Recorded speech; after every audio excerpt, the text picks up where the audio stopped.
Where you taking Mom? Get back to work. Cecil, come back here, boy.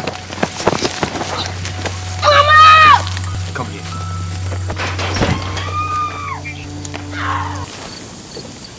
Hey.